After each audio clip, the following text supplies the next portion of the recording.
Creo que todos los feminismos, como sea que los llamemos, son importantes en el contexto de Costa Rica y en cualquier contexto.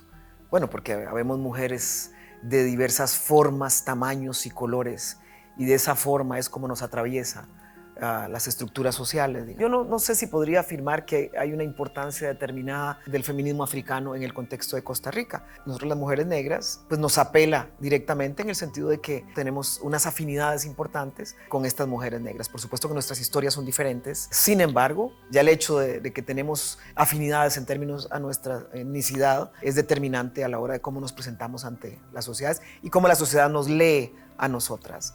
Entonces, puedo hablar de que el feminismo africano, digamos, porque además no hay un feminismo africano, son también feminismos africanos, la verdad, porque así como porque África es un continente vasto y entonces también hay realidades de mujeres vastas, realidades de pueblos diferentes.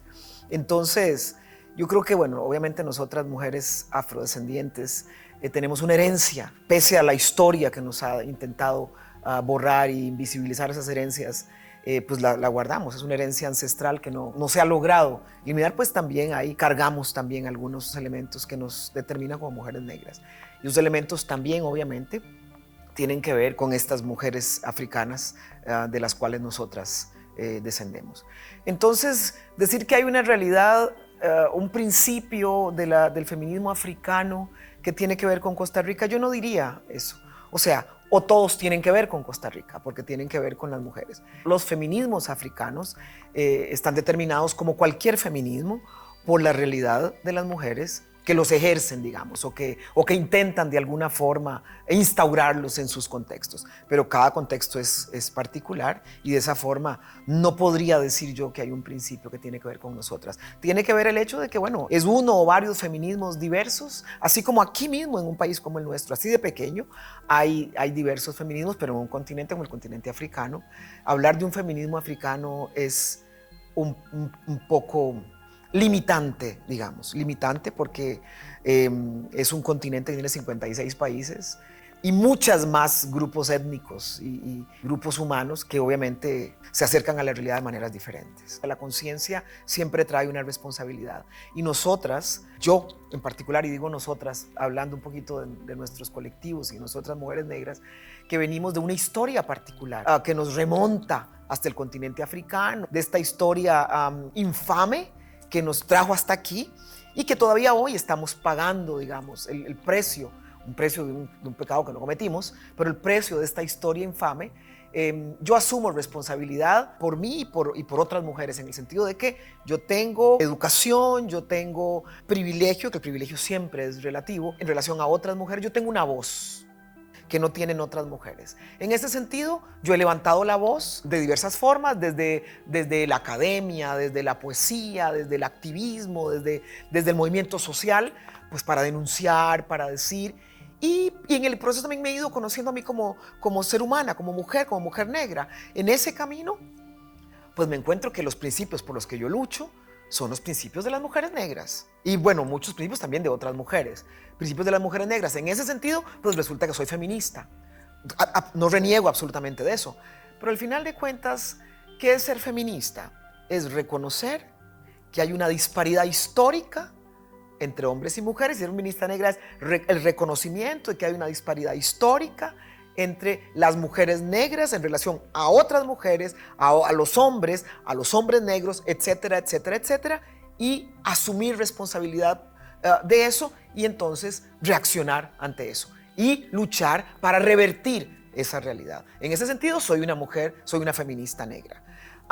Y no tengo nada en contra de la palabra feminista, o sea, no, de ninguna forma. Ahora lo digo, yo soy una feminista negra. Mi camino empezó más como poeta que otra cosa, digamos, pero de pronto yo soy una poeta negra y eso habla por sí mismo. Y en un país como el nuestro, y en otros países que yo he estado, que he vivido, etcétera, en donde el número de poetas negras es muy limitado, una no puede darle la espalda a la realidad que le toca y hay que asumir responsabilidad por la realidad que le tocó. Soy una mujer negra que está luchando por cambiar la realidad de las minorías, no solamente étnicas. Soy bueno, por las mujeres indígenas, por los pueblos indígenas, por todos los grupos históricamente marginalizados. Porque no puedo ser una mujer negra que lucha por los derechos de las mujeres negras si no entiendo que hay una disparidad histórica que también está en contra de otros grupos. Entonces, por eso lo digo, pero yo soy una defensora de los derechos humanos. Y sí, soy una mujer negra, esto se ve. Entonces sí, soy una feminista negra, pero también soy una defensora de los derechos de todas las personas. El racismo, como lo conocemos hoy, pues nos permea a todos y a todas las personas. A todos nos permea. Estamos luchando para cambiar. Muchas cosas han cambiado, por supuesto que hay muchas otras que hay que cambiar. Sin embargo, yo creo que el feminismo, como teoría, nace con las mujeres blancas, digamos. Sabemos que nace a partir del reconocimiento de ellas, de que hay una disparidad histórica entre ellas y los hombres, sus pares, digamos. Ellas obviamente crecieron y se desarrollaron en sociedades racistas. Yo digo el feminismo tradicional o feminismo blanco, pero es que también eso es un poquito delicado porque en América Latina, por ejemplo, ¿quién es blanco y quién no es blanco? Nos han hecho creer que unos son blancos y unos no.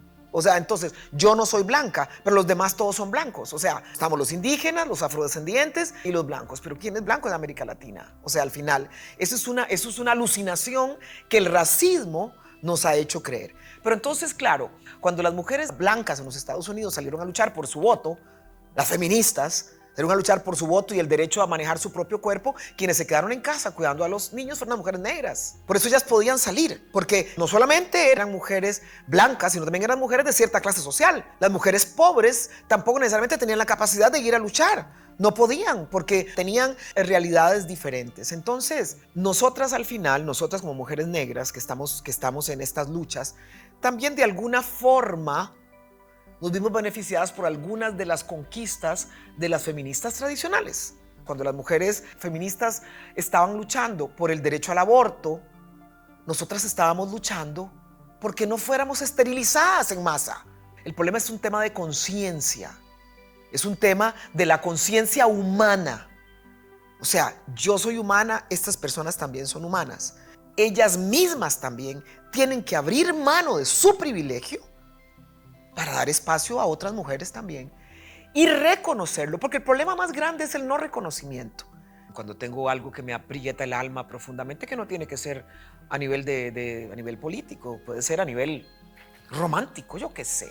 Pero entonces uno escribe lo que sea. Sin embargo, la decisión de escribir con una orientación política nace a partir de la conciencia, de que somos muy pocas, de que no existimos. Entonces, alguien tiene que decirlo. Tengo una voz, tengo la voz y tengo las palabras. Y entonces yo tengo que denunciar. Yo principalmente soy una mujer negra, soy una mujer afrodescendiente, que entiende, como ya mencioné, su posición en la tierra. Y reconozco que tengo una voz y además tengo un instrumento. Mi instrumento es la palabra. Y entonces, a través de este instrumento, yo voy a decir lo que tengo que decir. Mis inspiraciones fueron primero hombres, debo decir. Ahora, Costa Rica tiene muchísimas mujeres más que escriben, o por lo menos eran menos visibles. Pero me inspiraron mucho más porque eran los que yo pude acceder. Nicolás Guillén, por ejemplo. El reconocimiento de Nicolás Guillén fue el descubrimiento más maravilloso, la verdad. Y lo descubrí siendo niña, realmente, porque yo estudié en una institución en donde teníamos talleres literarios todo el tiempo. Entonces, mis profesores también, que les agradezco profundamente, me orientaron. Ellos vieron un poquito, me imagino que vieron un poquito que uno tenía el talento y algunas cosas que uno escribía, entonces lo introducen a uno en un camino. Y Nicolás Guillén fue mi primer gran descubrimiento. En Costa Rica, Jorge de Bravo fue para mí un escritor no negro, pero con una conciencia política clarísima y una calidad extraordinaria. Que eso realmente creo que es la combinación perfecta, la verdad. Y con la claridad política. Y entonces, bueno, eso es en principio.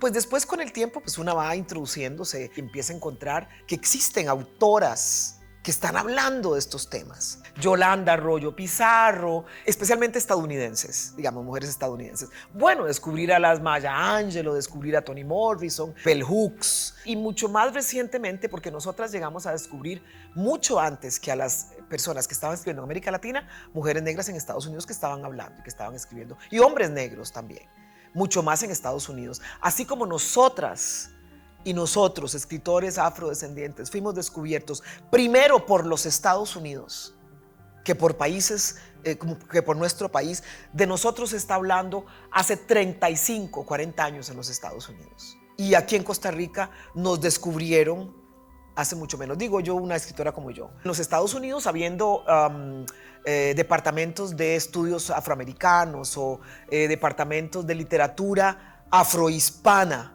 ellos empiezan a indagar y se encuentran con nuestros trabajos, cuando en nuestros países sencillamente nos ignoraban. Entonces, como digo, primero me encontré con estos escritores y escritoras estadounidenses, empezaron a aparecer en el espectro, digamos, y después en América Latina. Escritoras grandes, escritoras afrocolombianas, por ejemplo, que uno no las conocía sino hasta hace 15, 20 años.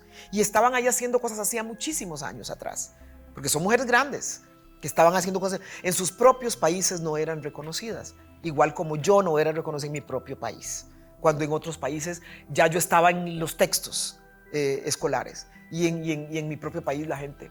Porque nosotros, nuestra literatura viene con una denuncia en general, con una denuncia o con una celebración, pero viene con el tema de la negritud. Y esos son temas que la gente no quiere hablar. Normalmente una escribe para una misma. O sea, la literatura tiene esa gran virtud, en particular la poesía, pero igual otros géneros literarios.